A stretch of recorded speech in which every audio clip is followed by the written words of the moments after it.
So in this, for this assignment, I wanted to prove the Pythagorean theorem to be true. So I'm starting out with this triangle, BAC, and I already drew this line from C to line C that intersects it perpendicularly. So this is a right angle, and this is also a right angle. And then I labeled this line E and this line F. So first, in proving the Pythagorean theorem, you have to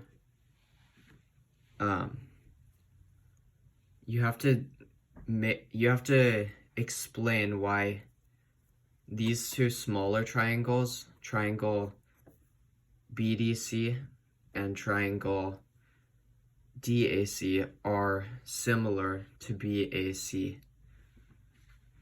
So basically, since this is a right triangle and BAC has a right triangle right here, which I forgot to label as a right triangle, but that's given.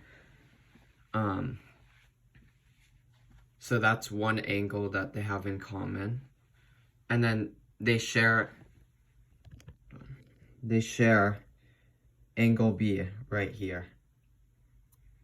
So basically, by having those two angles, you can tell that they're similar because they share two angle measurements. And now for this smaller one, DAC, same thing with the 90-degree angle. You have ADC 90 degrees and BCA also 90 degrees. And then this large triangle and ADC share this angle A right here. So then by the same angle similarity postulate, you can tell that that angle ADC and angle BAC are similar angles, or I mean similar triangles. So then next, what you want to do is you basically have to write the ratios of sides compared to each other, and then you have to manipulate those equations to tell you the answer, basically, which would be a squared plus b squared equals c squared. So first, you have line A, the ratio of line A to C is equal to the ratio of line F to, or segments, F to A. So, and then the other one you have is the ratio of line or segment B to C is equal to the ratio of segment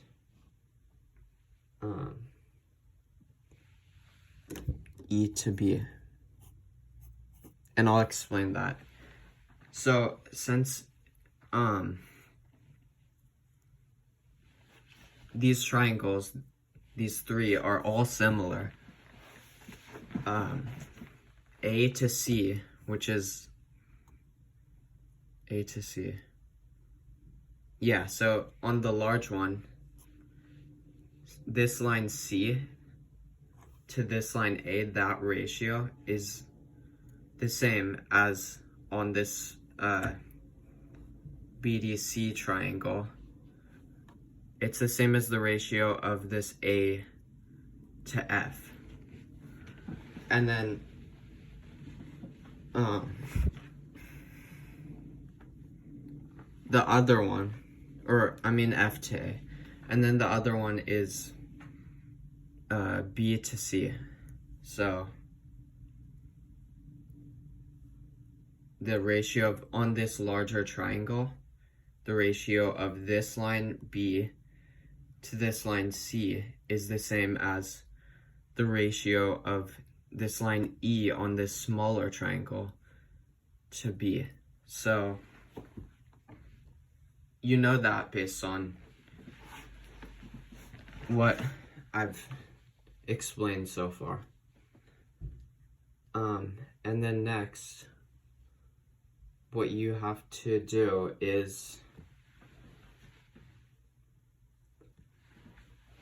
basically you can cross multiply this equation. So this one right here, you can cross multiply the b's to get b squared equals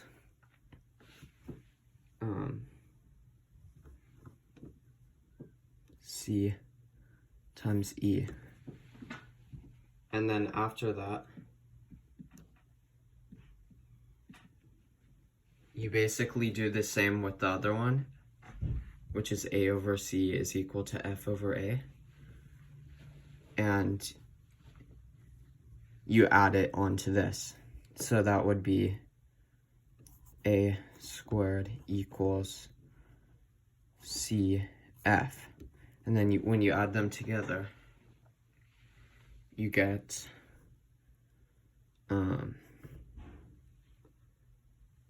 a squared plus b squared equals ce plus cf. Okay. And then next,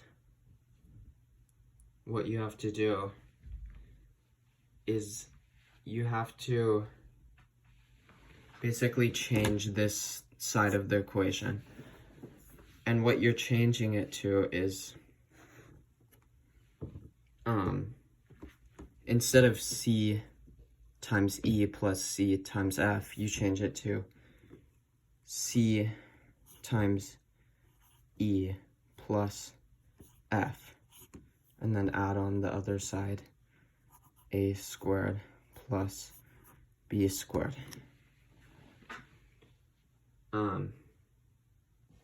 And now basically this is the last step of the equation, but if you can see that EF on this, F and E, it's two sections of the same line C. So basically you just add it up, and what this C times E plus F is it's C times C, and that's the same as C squared. So you can change the equation to a squared plus b squared equals c squared. And that's your final answer. That's what you're trying to prove. It looks like that. Okay.